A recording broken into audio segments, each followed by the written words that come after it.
العالمين وأفضل الصلاة وأتم التسليم على سيدنا ونبينا وحبيبنا محمد سيد الأولين والآخرين إمام المتقين النبي المبعوث رحمة للعالمين وعلى آله وأصحابه وأتباعه إلى يوم الدين. اللهم فقهنا في الدين وعلمنا التأويل وألهمنا رشدنا يا رب العالمين. Alhamdulillah, in our lessons on the Mukhtasar of Quduri, in which we have reached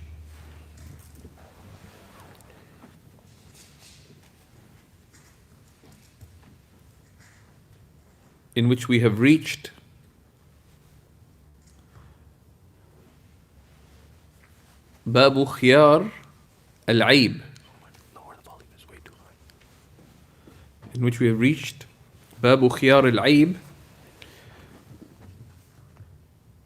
We'll be looking today at a very important component related to the rulings,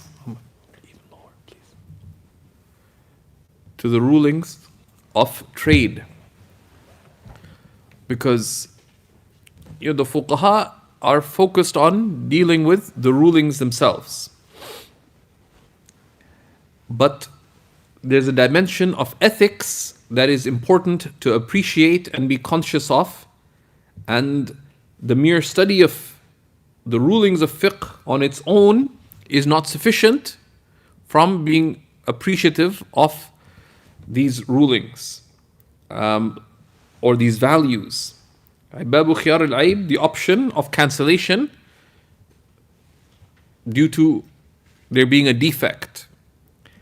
Imam al-Haskafi in Ad-Durr al-Muntaqa fi Sharh al-Multaqa points out that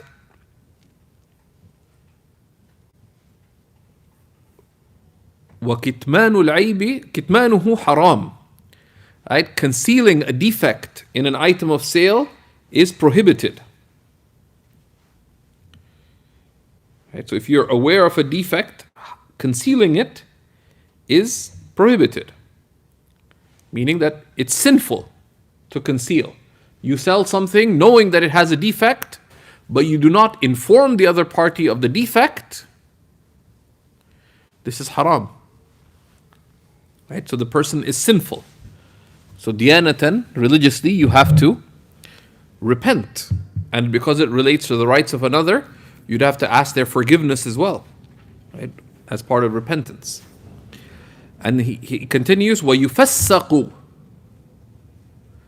Right? The person who hides defects in their transactions, right? And of course, يُفَسَّقْ إِنْ اعْتَادَ ذَلك. If they continually do that, such a person is deemed a fasiq.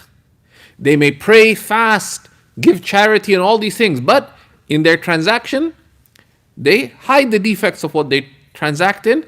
Such a person is a fasiq, is morally corrupt. And then he also says, وَتُرَدُّ شَهَادَتُهُ فِي قَوْلٍ. And some even said that his witness is rejected. And there's tafsil in that, right? He points to the fact that fi qawl, and he quotes that from al-Bazzaziyya. Okay, Babu Khiyar al-Aib. The commentator says min idafat al-shay ila sababihi. This is ascribing a matter to its cause, meaning al-khiyar alladhi sababuhu al-aib. Right? Al-khiyar alladhi sababuhu al-aib.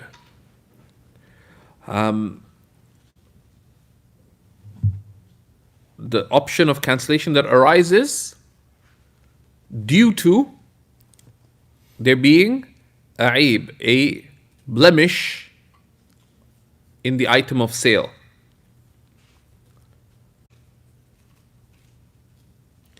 So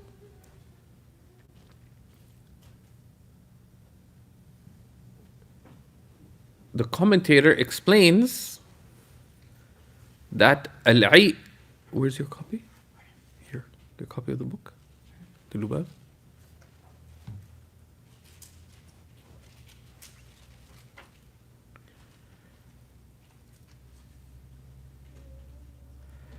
العيب لغة ما يخلو عنه أصل الفطرة السليمة مما يعد به ناقصا.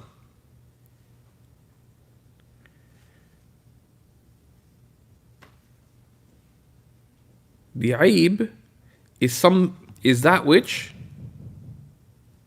the natural state of something when sound is free of. That is the عيب. That is the defect, which if found would cause the thing to be considered deficient. ناقص. This quoted from Al-Fath. And then he says وشرعا ما أوجب نقصان الثمن في عادة التجار. And in some copies there's a mistake. It shouldn't be التجارة, it should be التجار. Right? Is that which causes, the definition of a defect in transactions is that which results in the diminishment of the price of something according to the norms of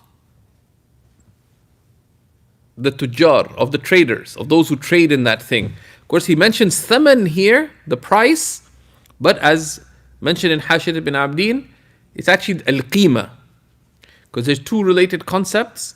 There's the market value of something, and then there's the market, and then there's the price. Al-qima, so the thaman, right, the price is ما تراضى عليه المتعاقدان. Right? The thaman, the price, is what the two transacting parties agreed upon. Whatever the price was.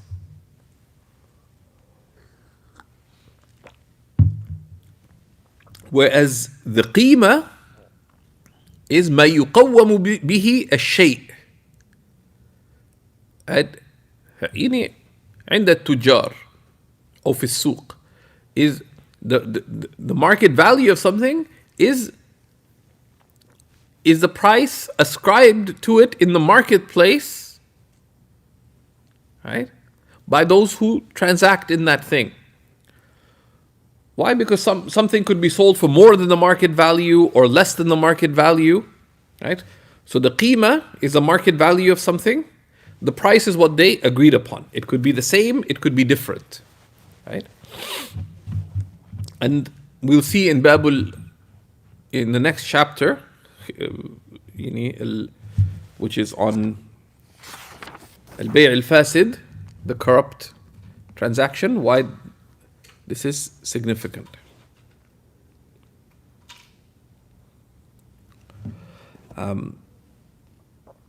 So a defect is that which causes a diminishment of the market value of something. That thing in the market would be now sold for less than it was without it. Because some things don't diminish the market value. Right? The color of the book, for example, right? You got a copy that's red. What color is your copy of the book? Yeah, although there's other things that diminish the value of that one. Or, like my one's so banged up anyway that can't. Right? So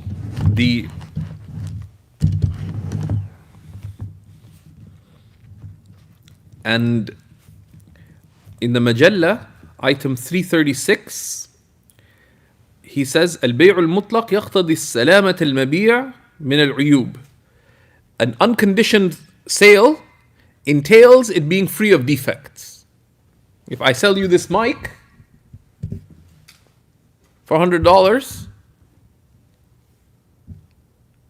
unconditioned meaning I did not mention that there's a faults in it or did not condition it. I'm selling it to you as is. it entails that it does not have aib. It does not have anything that would diminish its value in the marketplace. Right?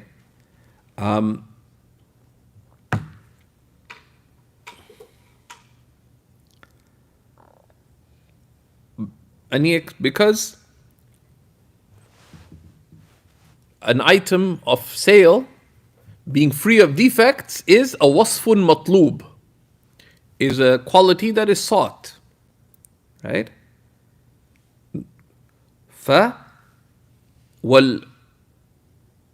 وصف المطلوب عادة.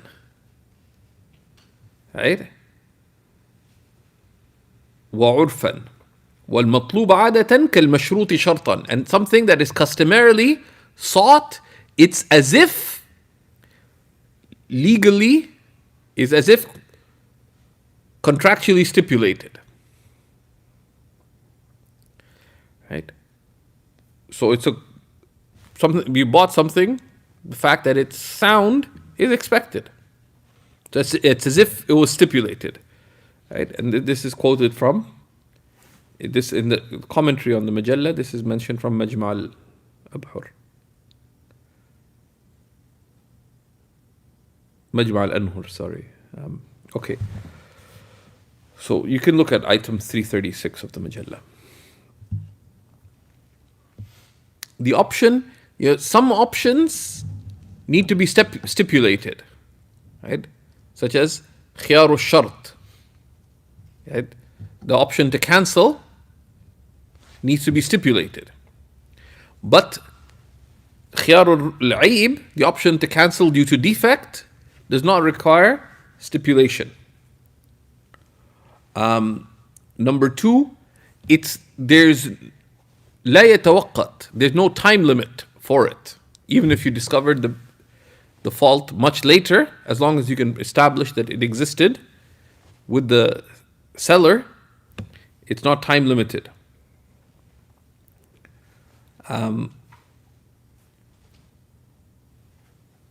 And there's other rulings related to it, but so that's the definition of the aib. And he mentions. So Imam al-Quduri says, rahimahullah ta'ala, إذا اطلع المشتري على عيب في المبيع فهو بالخيار إن شاء أخذه بجميع الثمن وإن شاء رده. If the buyer discovers a fault or defect in the item of sale, then he has the option. If he wishes, he can take the item as is for the full price, or if he wishes, he can return it for a full refund. And if he discovers a defect, right, عيب, Al-Maydani says, كان عند البائع, a defect that was present, that existed with the seller. And that's what the challenge arises, right? The buyer, the seller, the ba'i' might accept it. But if he rejects it, then they can either come to an agreement or take it to court. وَلَمْ يَرَهُ الْمُشْتَرِي عِنْدَ الْبَيْعِ, and the buyer did not see it at the time of sale. Right? So if I said, okay, you want to buy the mic? Okay, come inspect it. And there's a huge scratch. Now, then the fuqaha distinguish between al-aib al-zahir wal-aib al-batin. A manifest defect, which ما يدرك عند أدنى اختبار. That a basic test would make it obvious. Right? And there's the aib al-batin, and a hidden defect, which would require more extensive investigation to find. And then there is more hidden than that, which you may not discover except through thorough investigation.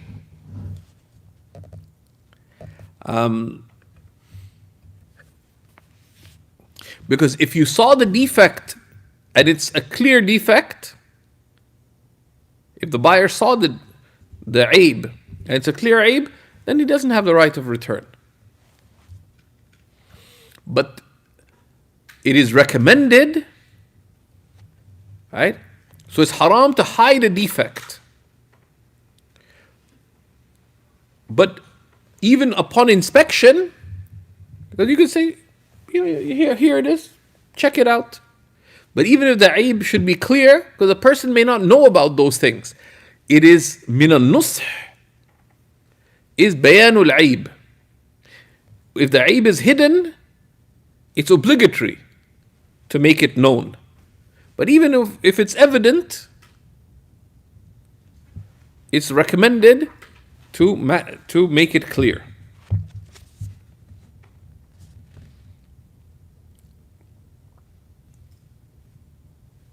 Right? And two of the critical qualities that the Prophet ﷺ mentioned for blessing in trade is a sadaqah wa nasaha or tanasaha. If the buyer and seller are truthful and have concern for the interest of the other party, then burika lahuma fi bay'ihima. Then their transaction will be blessed. Which is why it is religiously praiseworthy to seek out honest and upright people to deal with, because it'll make your transactions a lot more blessed.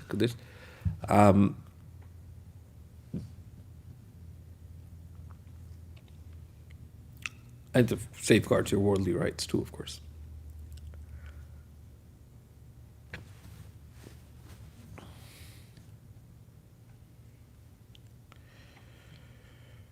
وَلَيْسَ لَهُ أَن يُمْسِكَهُ وَيَأْخُذَ النُّقْصَانِ.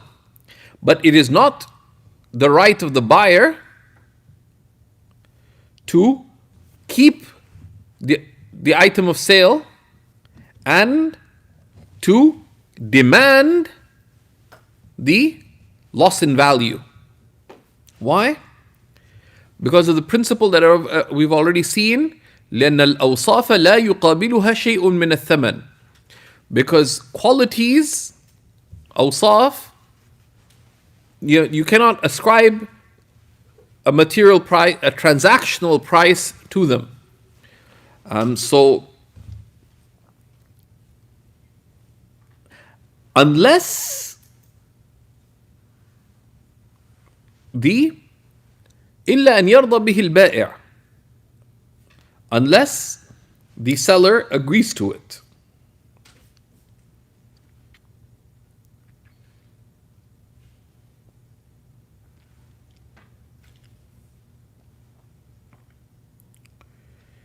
And who has to... Now what if you bought it in one place and the buyer took it home and discovered the defect?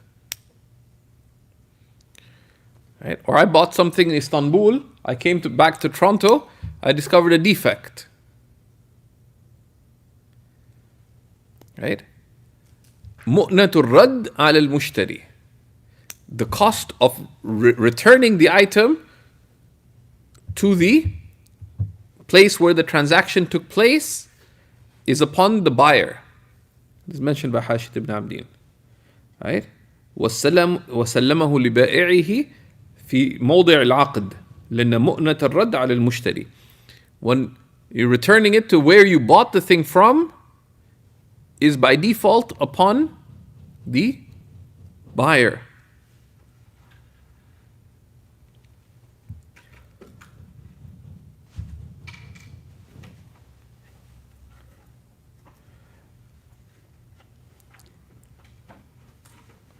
Then what is aib? He says rahimahullah ta'ala, وَكُلُّ مَا أَوْجَبَ نُقْصَانَ الثَّمَنِ فِي عَادَةِ التُّجَّارِ فَهُوَ عَيْبٌ. Everything that results in a diminishing of the price according to the norms of traders in that matter is a defect. And of course, what's meant by thaman is al-qima here. Okay? Is the qima, the market value, not the price.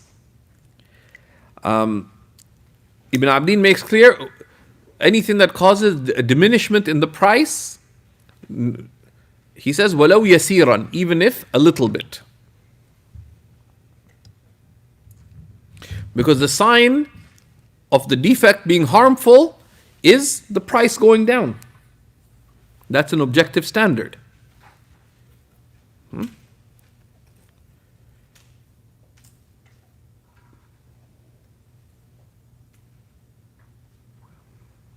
And then he gives examples of, and here just as a point of benefit, Ibn Abidin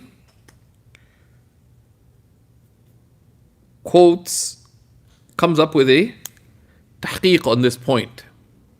It's in volume 4, page 71. He says that what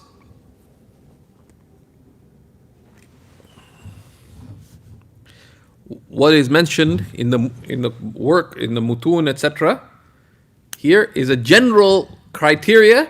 It's not a comprehensive principle of what a defect is. And he goes into a lengthy discussion and he comes up with a more nuanced criterion, because one of the issues is mas'alatul qalanswa. If you bought a cap and it's too small, you have the right of return, even though it still has the same market value. Right? Or you bought a jacket and it's not the right size. And a number of the commentators on the Majalla followed Ibn Abdin on this. Amongst them Rustum Baz, who was a Christian, who wrote a commentary on the Majalla. And there's a few of these Christian commentators in the Ottoman time who wrote, the Hanafis have several works written by Christians in our madhab. It was the law of the land. Right? But Allama al-Atasi in his Sharh on the Majalla, and you can find it volume 2, page 294,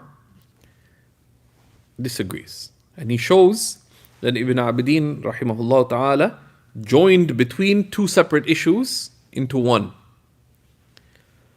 That the khiyarul aib, the criterion for what is considered a defect, is what is mentioned in the majority, in the works of the madhab, which is anything that diminishes the market value according to those who transact in those matters. That is the aib. The other issues that he tried to encompass with the khiyarul aib, this is, in his definition of khiyarul aib, this is a different type of option of cancellation, which is called khiyaru fawatil wasf al-marghub, or something called this khiyarul wasf, the option of cancellation due to a missing quality. Because there's nothing wrong with the jacket itself. The jacket's fine, it's just too small for you. It's not a defect. This is a missing quality, which is it doesn't fit. So you have an option of cancelling there, but it's not khiyarul aib, this is khiyarul wasf. And the khiyarul wasf can also arise, for example, if you purchased something on condition that, with a particular condition. So for example, you got a saw. It says, I have a very large tree in my backyard of this type. Does this saw cut that tree? So the person says yes. So I said, well, I want to stipulate that contractually. I'm buying this saw on condition that this saw is strong enough to cut a whatever kind of oak tree. And turns out it doesn't. That's not a defect, because the market value of the thing is what the market value is. But it's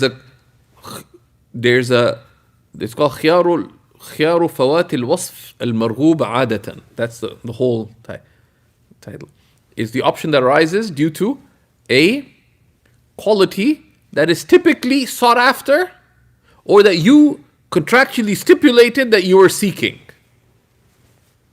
And it was a reasonable quality.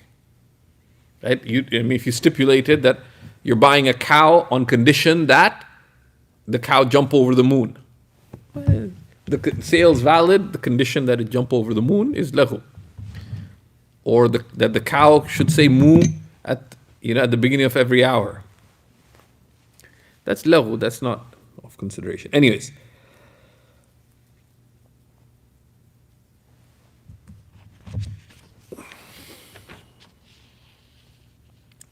Then he mentions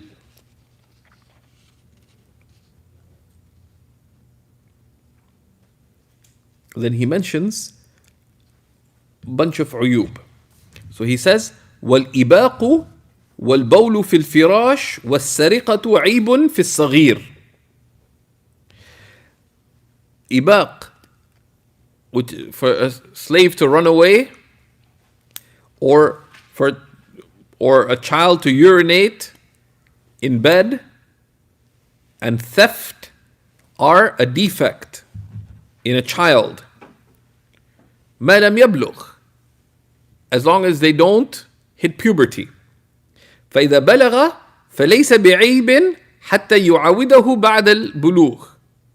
So if someone bought a slave that used to urinate as a child, the fact that they urinated as a child is not a defect unless they also urinate after as an adult. Because these things are ascribed to a child because of immaturity. But once they hit maturity, the asl is that they would no longer run away or urinate in bed or steal. But if they continue doing it as an adult, it means it's not due to immaturity, but rather it is due to a defect of a corrupt state. And والبخر والدفر عيب في الجارية, and having bad breath, or bakhar is having bad oral smell, والدفر smelling bad, right? Like the armpit, or some even said like there being bad smell coming from your nose, is عيب في الجارية, is a defect in the female. وليس بعيب في الغلام, but not in the male. This of course applies not only to sale. These uyub also apply to ijara. You hired a servant and they stink. Right? Now, if they're working indoors, then the fact that they stink would be a aib. You could cancel the contract. I mean, if they only stink because they didn't take a bath, you could reasonably demand that, please, when you come to work tomorrow, please take a bath. But if it's due to, you have a right. But if they work in the field for you, then the fact that they have bad breath or bad bodily smell is not an excuse for you to fire them.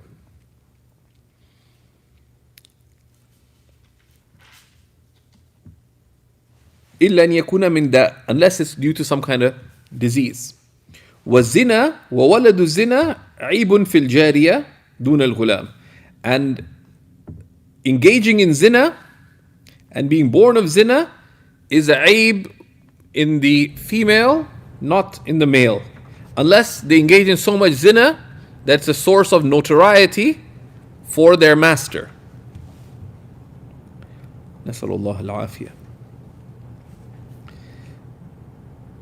And if someone, and interestingly, if you look in the Dur, right, they say disbelief is a aib in, if you know, in the slave, but also if you hired somebody. And this is, of course, in a Muslim land, assuming that they're a believer. But the fuqaha also say, وَكَذَا الرَّفْضُ وَالْإِعْتِزَالِ.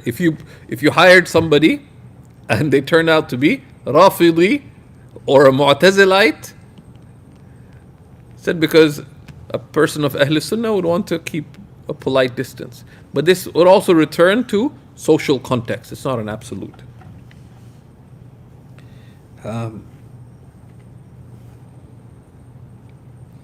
And here, and this is in Hashia, page 76. Ibn Abidin here mentions an important point about the Rafida. He says, وأنت خبير بأن الصحيح في المعتزلة والرافضة وغيرهم من المبتدعة أنه لا يحكم بكفرهم. It's very important. It says, and you're well aware that the sound opinion about the Mu'tazilites, which are the rational, those who veered in excess due to over-rationalization of certain points, a historic sect, but has even modern manifestations, وَالرَّافِضَةِ, and the Shia, and others of the people of innovation, one does not deem them to be disbelievers. وَإِن سَبُّوا الصَّحَابَةِ, even if they curse the Sahaba, وَالْعِيَاذُ بِاللَّهِ, وَاسْتَحَلُّوا قَتْلَنَا, and even if they deem it lawful to kill us, بِشُبْهَةِ دَلِيلٍ, by some semblance of an argument. بِخِلَافِ الْغُلَاةِ مِنْهُمْ, as opposed to those who are to go to excesses amongst them, right?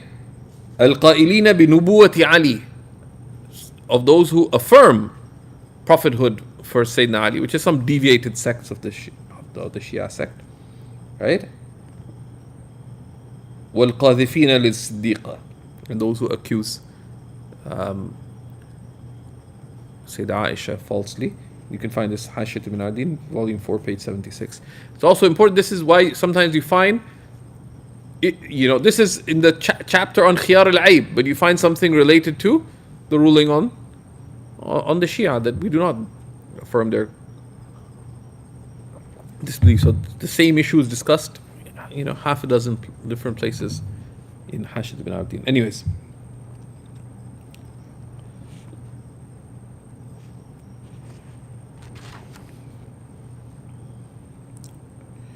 Then what happens if a new blemish arises?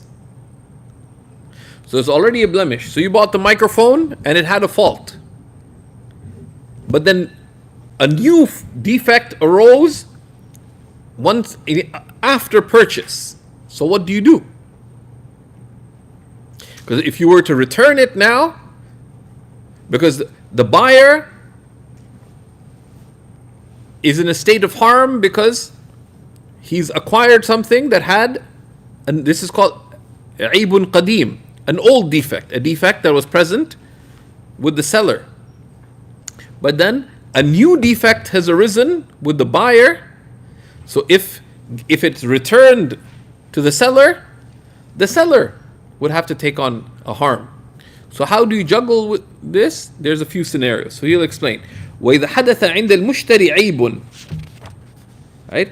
If there arises a new defect with the buyer, ثُمَّ اطَّلَعَ عَلَى عَيْبٍ قَدِيمٍ كَانَ عِنْدَ الْبَائِعِ ثُمَّ اطَّلَعَ عَلَى عَيْبٍ كَانَ عِنْدَ الْبَائِعِ, then he discovers a defect, meaning an old defect that was present with the seller. فَلَهُ أَنْ يَرْجِعَ بِنُقْصَانِ الْعَيْبِ.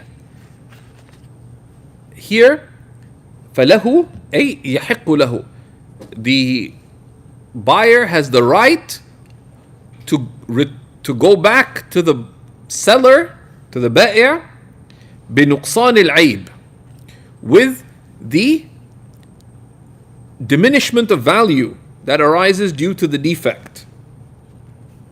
Right?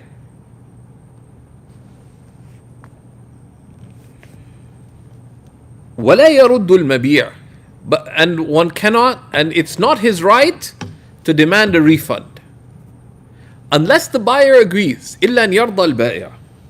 Right? Because if the buyer had the right of returning it despite there being a new defect, this would entail a harm on the seller. And إلا أن تكون تجارة عن تراض منكم, and the wasf of تراضي, of mutual agreement, would be lifted. And there's the governing principle, لا ضرر ولا ضرار, the hadith of the Prophet ﷺ, right? There's no harming nor accepting harm, right?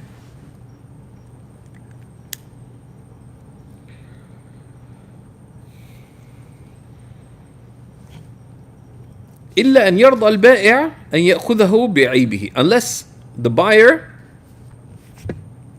the seller, the بائع, accepts to take it back with the defect. لأنه أسقط حقه, because there he has forgone his right not to accept harm. Right?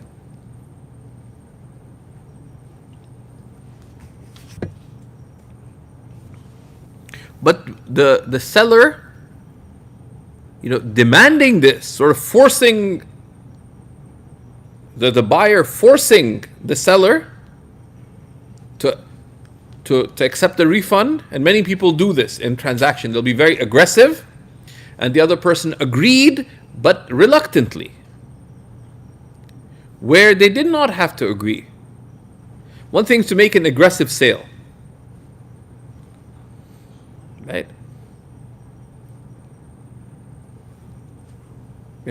I wanted to sell this mic for $150. The sister negotiated hard. You bought it for $65. I feel like you robbed me. That's your right. But let's say you bought it, and then you discovered, there's a defect in it, but you dropped it, so you left a mark. Now you say, if you don't accept to take a refund, I'm going to tell the whole world that you're a lousy seller. Okay. So I accept the refund. There's a difference between the two scenarios, right? In one, it was just negotiation. If I didn't like the price that you negotiated, I would just have walked away from the transaction.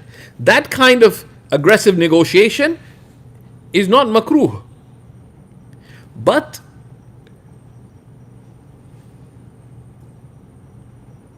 the Prophet ﷺ said, لا يحل مال امرئ مسلم إلا بطيب نفس منه.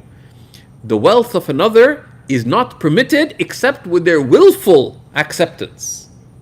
So when you pressure someone to accept a refund, for example, on threat that you're going to,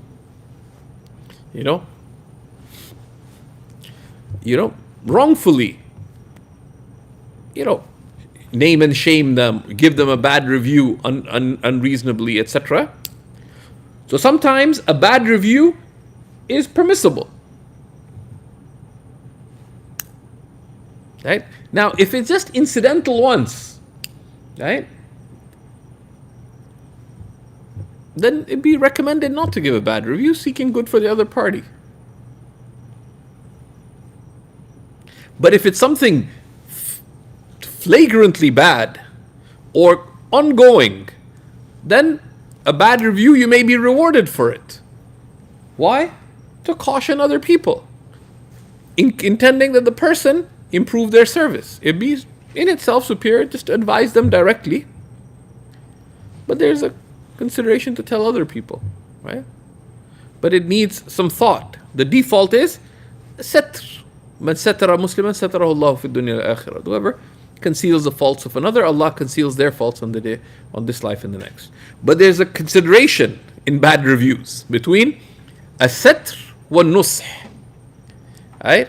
Between concealing the faults of another, but also seeking good for others, right? So you have to balance where is the consideration of just concealing another's fault. You didn't like it, just don't say anything about it. Move on. But sometimes there could be an interest. Like you walk by the kitchen and saw that it's extremely unhygienic. In some cases, you could report a restaurant, for example, right? Which would close down a lot of halal places. But I don't know if, there's this, in Mississauga, they keep Mississauga News and this thing called insaga.com. They keep announcing what restaurants got closed each month. And sadly, it's so common that halal restaurants and Chinese restaurants keep getting shut down. You could say it's racist, or you could just say that we got to be more careful. Anyways, so that's a point of ethics to be aware of, right? You can't demand something that's not rightfully yours. If a person accepts it, it's not actually a hadith, I don't think, but it is from the words of the early Muslims, as according to Mufti Taqi Usmani. They said that كل مال أخذ بسيف الحياء فهو حرام. Any mal, anything of value taken with the sword of shyness is haram. Which would apply in transactions. Like, sell me this for this much, otherwise I'm going to do this to you. And the person sells it, that was not a halal transaction. It also applies to fundraising. One of the great scholars of India, because people always don't support religious causes and stuff, particularly things like education and so on. So many madrasas historically were for, if they didn't have big funding, the students would go and raise funds. They'd even go to the marketplace. Something, especially in the subcontinent, they would do, because you have to be practical. You have to establish madaris. You can't just sit there and say, well, no one funds us. So they would send the students to the marketplace to tell the businessmen to donate seasonally. So one of the great scholars of the Indian subcontinent, early 20th century, he asked the students at the madrasa, how were they raising money? And he realized that it had become the habit of the madrasa to be very aggressive in asking the businessmen for money. So he said that it has come from the early Muslims that كل مال أخذ بسيف الحياء فهو حرام. All money taken with the sword of shyness is impermissible. So he forced them to go back to the marketplace and give every rupee that was raised back to everyone who raised it. And to announce that we did this and we apologize. And that requires caution. And some fundraisers behave badly when it comes to that. Okay. So he says, وَإِنْ قَطَعَ الْمُشْتَرِي الثَّوْبَ فَوَجَدَ بِهِ عَيْبًا رَجَعَ بِالْعَيْبِ. Right? If the buyer, the mushtari, cuts the garment, then discovers a aib, a defect, then one رجع بالعيب أي رجع بالنقصان القيمة الناشئة بالعيب. They go back to the buyer demanding the differential in value. Right? So you got some garment, you cut it, and then you discovered that the cloth, if you tug at it, becomes loose. Once you've cut it, you cannot refund it.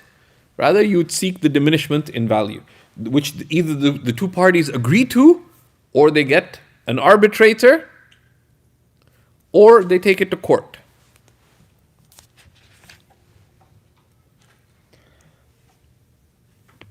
So this is where it diminished the value. But what if there's a ziyada fil mabi'? What if there's an addition in the item of sale? So he says, وإن لت السويق بسمن. Right? So the sawiq, which is if one put fat in if one coated the flour with fat, and they would do this to preserve it, right?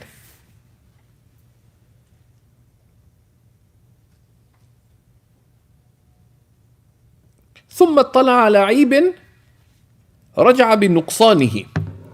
If one mixed the flour with samn, with fat or oil, like ghee, right? And then one discovered that the flour had some defect in it.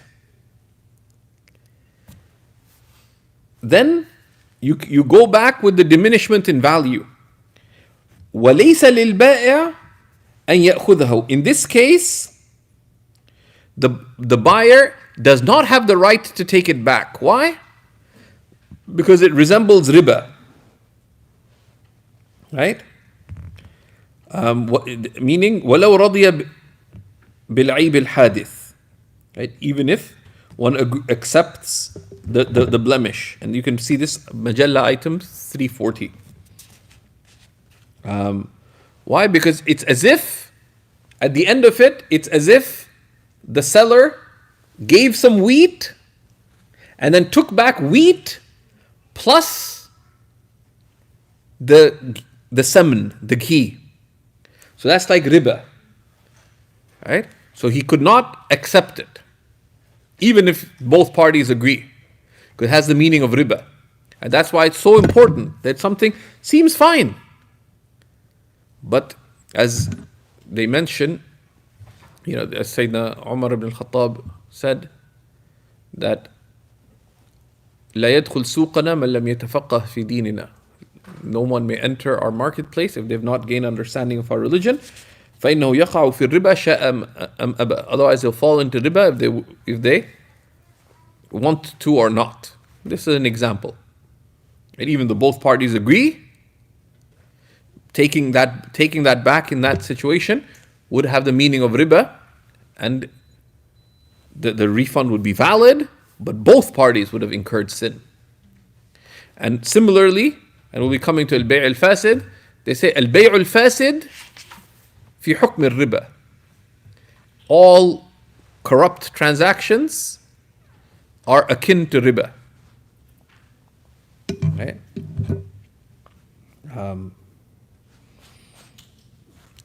And at least some of the grave sin of riba applies to them.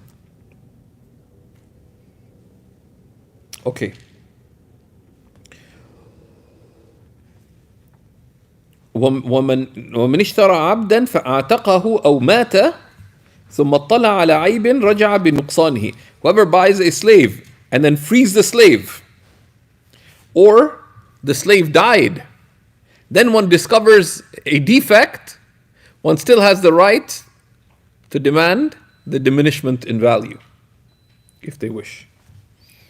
Right?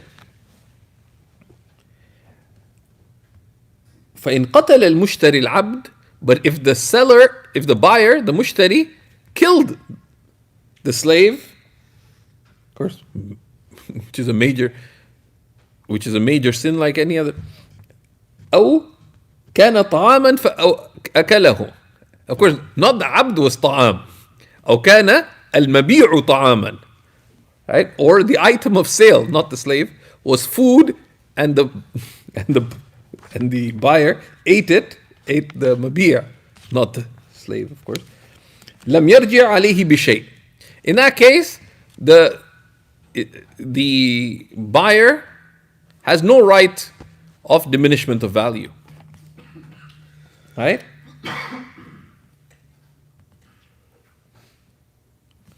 So you bought a cake and you ate the whole cake. Then you discovered that it was beyond the expiry date.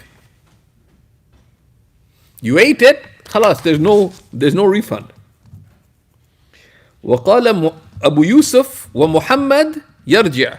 But Abu Yusuf and Muhammad, Both said you have the right of demanding the diminishment in value. Right? And there's quite a bit of detail related to this. And there's actually some distinction between the opinion of Muhammad and Abu Yusuf in this issue. But the fatwa, they said, is on the opinion of Imam Muhammad. This is related in Al-Bahr al-Ra'iq, quoting the ikhtiyar. And if the ikhtiyar of al-Mawsili ever chooses an opinion other than that of Imam Abu Hanifa, it's like, it's a very rare event, because al-Mawsili in the ikhtiyar almost inevitably, even when many others chose other than the opinion of Abu Hanifa, he sticks almost inevitably to the opinions of Imam Abu Hanifa. But a handful of issues he does, and those are very noteworthy. Right? If he chose it, means that there's probably really, really good reason to choose it. So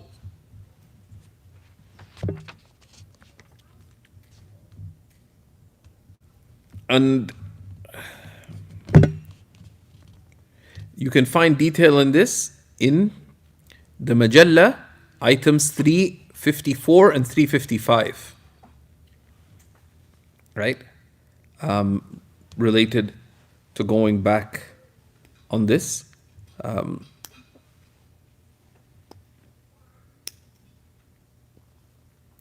So this is, let's say you started eating the cake. The position of Muhammad basically, let's say you got a cake.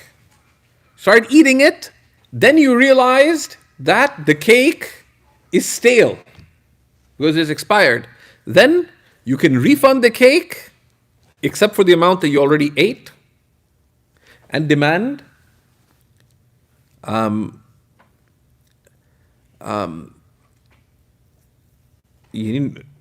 the diminishment in value, right?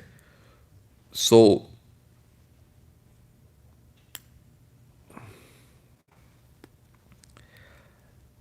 right?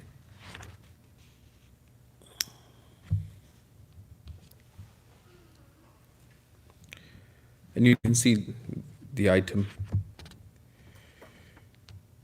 And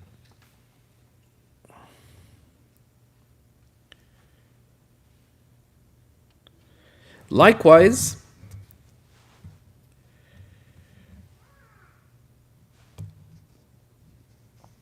in this mention in the Tanwir, شرى نحو بيض وبطيخ فكسره فوجده فاسدا ينتفع به فله نقصانه.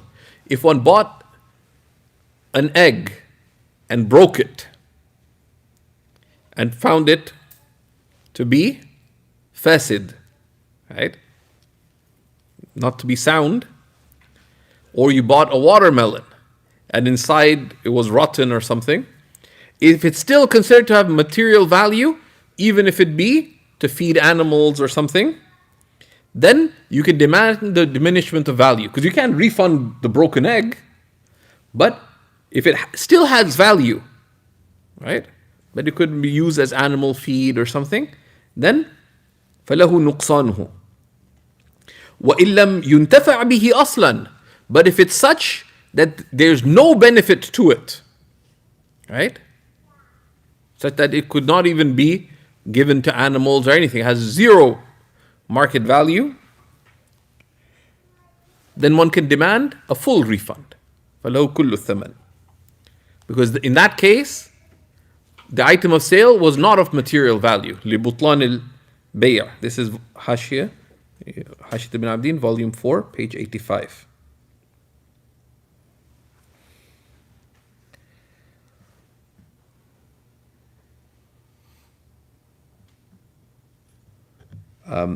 Then to close the section, he says, وَمَنْ بَاعَ عَبْدًا فَبَاعَهُ الْمُشْتَرِي ثُمَّ رُدَّ عَلَيْهِ بِعَيْبٍ فَلَهُ فَإِنْ قَبِلَهُ بِقَضَاءِ الْقَاضِي فَلَهُ أَنْ يَرُدَّهُ عَلَى بَائِعِهِ وَإِنْ قَبِلَهُ بِغَيْرِ قَضَاءِ الْقَاضِي فَلَيْسَ لَهُ أَنْ يَرُدَّهُ.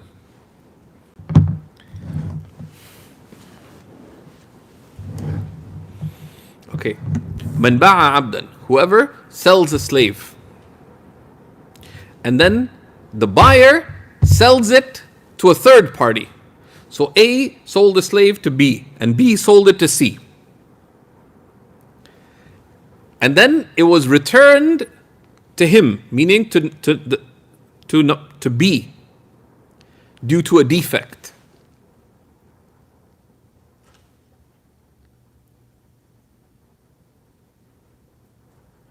Can B now demand to return, demand refund for the defect, for the aib from A? He says, فَلَهُ أَنْ يَرُدَّهُ, if B accepted the refund due to the qada of a qadi, right, due to the judgment of a judge, then he can go back to A, to the original seller. Why?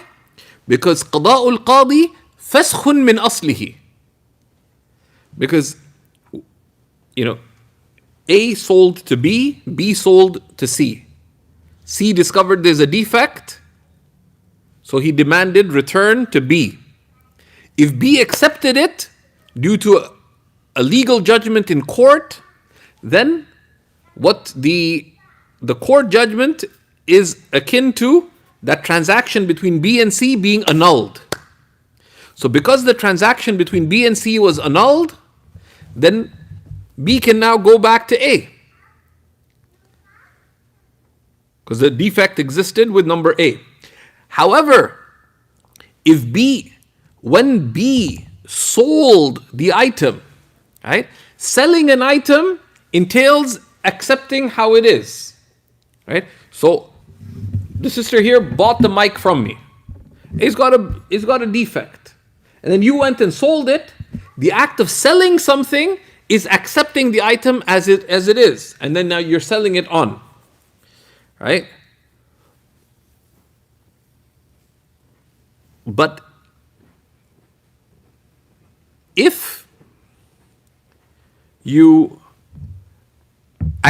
B accepted the item to be refunded from C due to the defect, just willfully, then the fact remains that his choice to sell it entailed that he accepted the defect implicitly. So then he cannot demand that A, who is the al-ba'i' al-asli, the original seller, refund the item to him. And that is because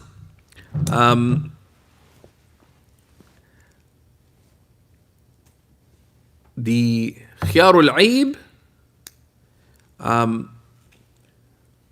everything that entails acceptance of the blemish ends the khiyarul aib, right? يعني كل تصرف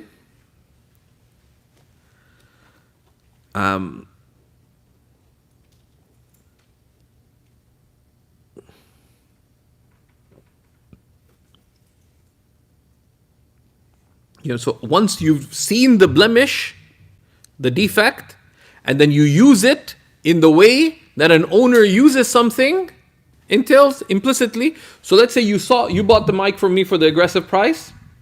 You saw the defect and you started using it. The fact that once you saw the defect, you started using it without seeking a refund entails that you accepted the defect. Because if you wanted to exercise your right of return for the defect, you should not have used it.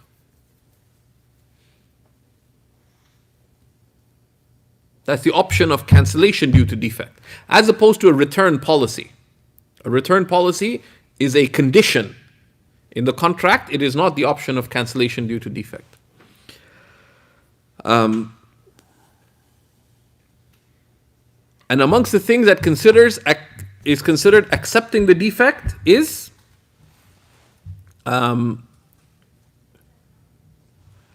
is offering it for sale, offering the item for sale.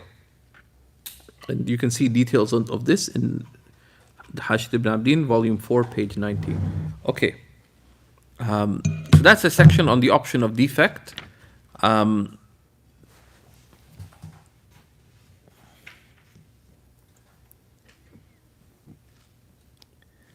in Ibn Abdin, volume 4, page 98, he mentions a fara.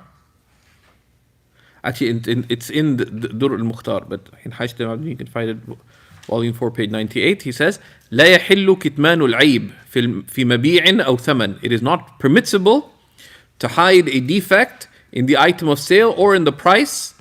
لأن الغش حرام, because cheating is prohibited. Right?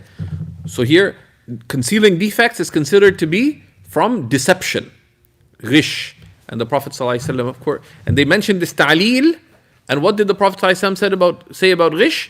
Man ghasha falaysa minna. Whoever cheats is not of us, meaning is not following the way of uprightness that the Prophet ﷺ has come with.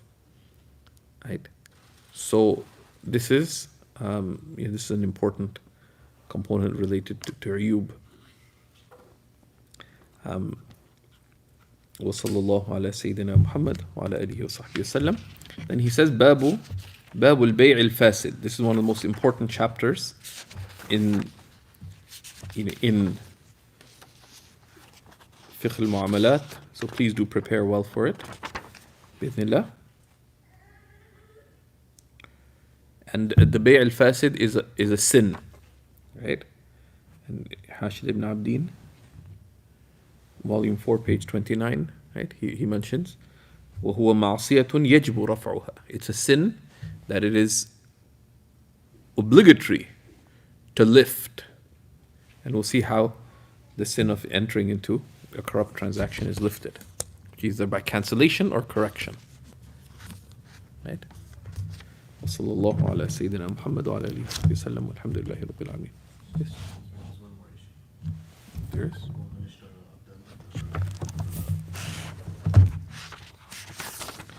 Oh, sorry, I missed one. ومن اشترى عبدا وشرط البراءة من كل عيب فليس له أن يرده بعيب. Whoever buys a slave, مثلا, for example, and stipulated as a condition that one is free of responsibility for any fault, then the buyer cannot return them for any fault.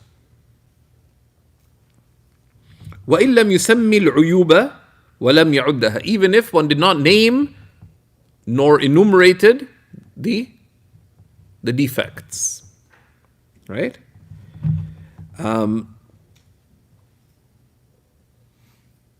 This is within the bounds of what is customary. Right? Because let's say you sold a computer and said, I'm not responsible for any faults, but turns out it doesn't have a chip, it doesn't have a processor in it.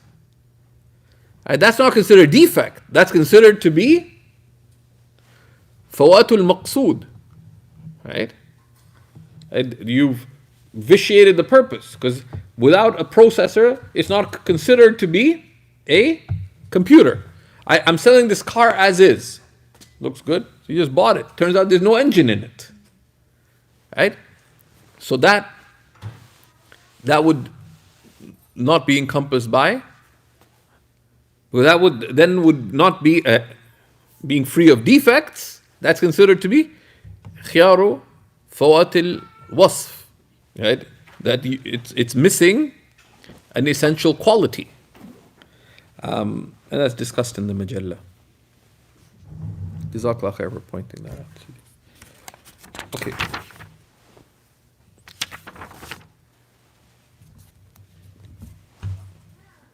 So you mentioned if there's a darar in returning something, then we can't return something. No, that's not.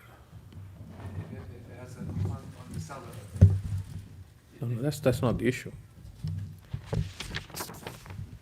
what is it? إذا حدث عيب عند المشتري.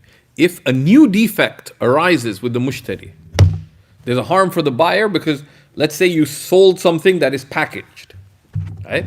So I sell refurbished mics, but I box them in a fancy way. Turns out there's a defect in it. I say, but now there's a harm for me because what happens to all that packaging? That's not a defect. Right?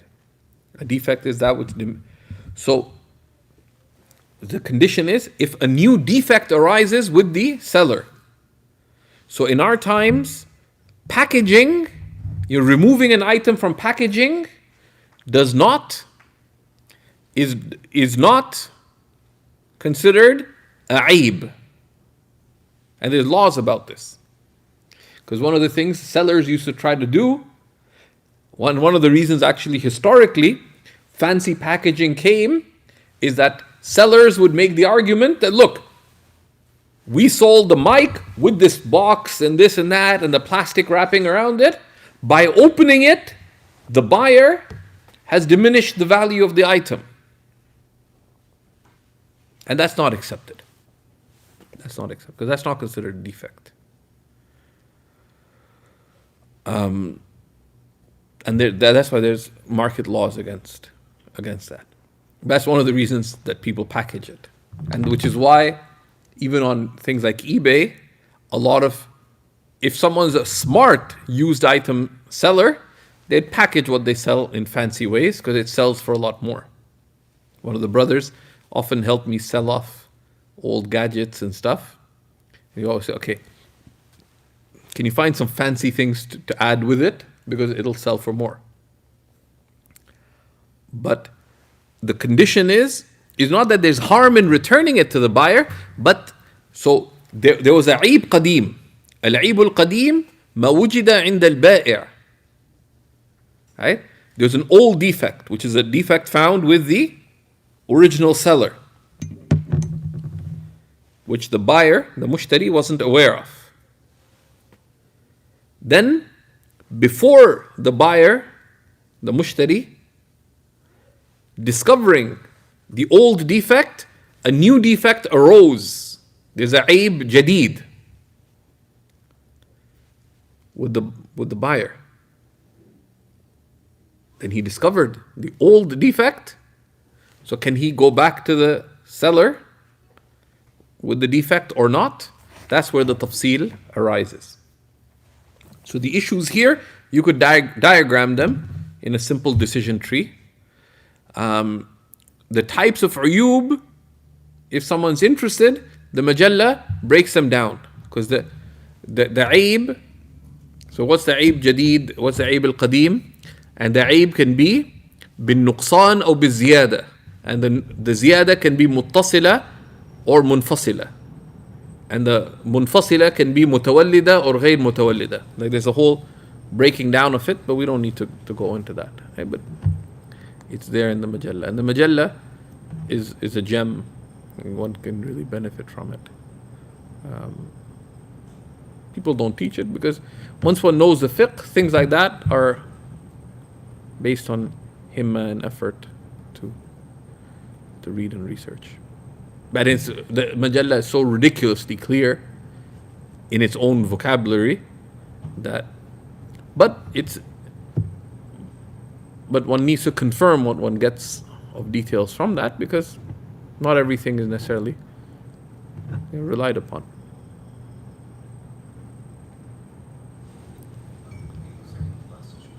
Which is the second last?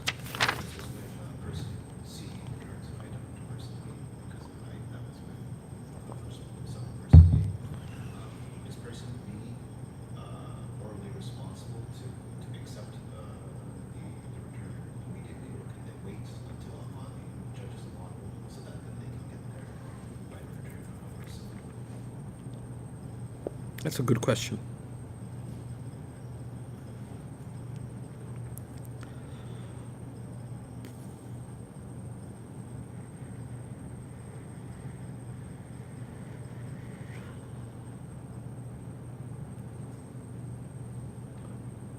So of course, if A sold to B and then B sold to C, if B already knew of the defect and sold it, he doesn't have a right of return anyways. Right? On that sale. Unless that sale is annulled, because in that case, there's no sale is considered to have taken place. Right? So if he knew of the defect and sold it, and then C discovered the defect, then he'd have to accept it. Now you could try to convince him that, please, can we take it to court because I'd like to take it back. But C could say, no, I want my right, and he morally couldn't refuse. But if he does, then C would have to take him to court anyways, because we don't believe in thug law, right? Like if this happened, I actually bought the mic from Sidi Yusuf. You found it. I didn't know there was a defect. I sold it to you. You want to come back to me? I said, please take it to court, because that way I can get a refund. You say no, so you can't come and throw the mic at me and break into my wallet and take $55 from me, because we don't believe in thug law, broadly speaking. Right? Go ahead. Someone purchases a jacket and then she becomes pregnant. That's the issue of ziyada al-muttasila. Is that pregnancy an item or is it that he finds an item separate? That's discussed in the Mujalla, like of the ziyada al-muttasila and the munfasila. So, was that we should be able to say, hey, going door to door passes people, just going door to door No, that's not a problem. Going door to door is not a problem, right?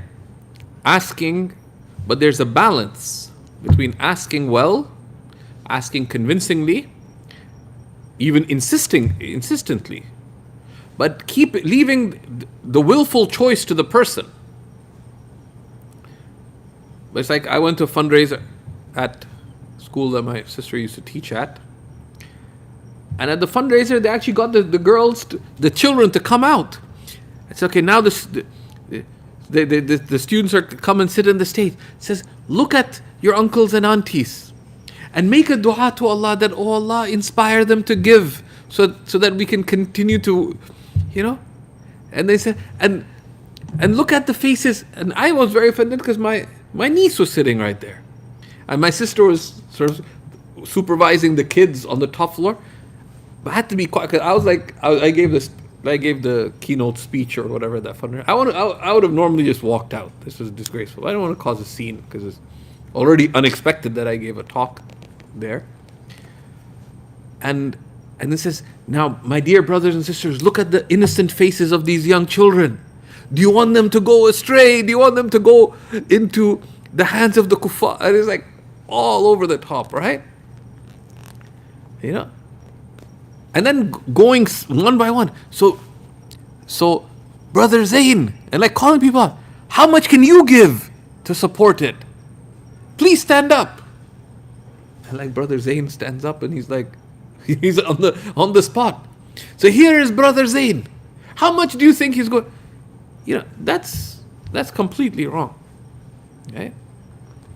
Once we were at this masjid, and at the fundraiser, the guy raising funds, I was worried because he was getting so excited. He was wearing a really short thobe. I was worried his awrah would get uncovered. He says, brothers and sisters, if you donate, I will make dua for you in front of the black stone, but only for those who give. He says, if you don't give me, I'm going to jump on your table and take it from your wallets. Of course, he didn't mean it, but that kind of thing. It's aib. It's blameworthy, but if you insist, you put someone on the spot individually, etc. But if you do it generally, say, how much would this table like to, you have to be careful, right? So insisting is one thing, putting, especially an individual on the spot, like you say, okay, do a contest between who will give more, the brothers and the sisters, that's fine. But it's a delicate balance. وصلى الله على سيدنا محمد.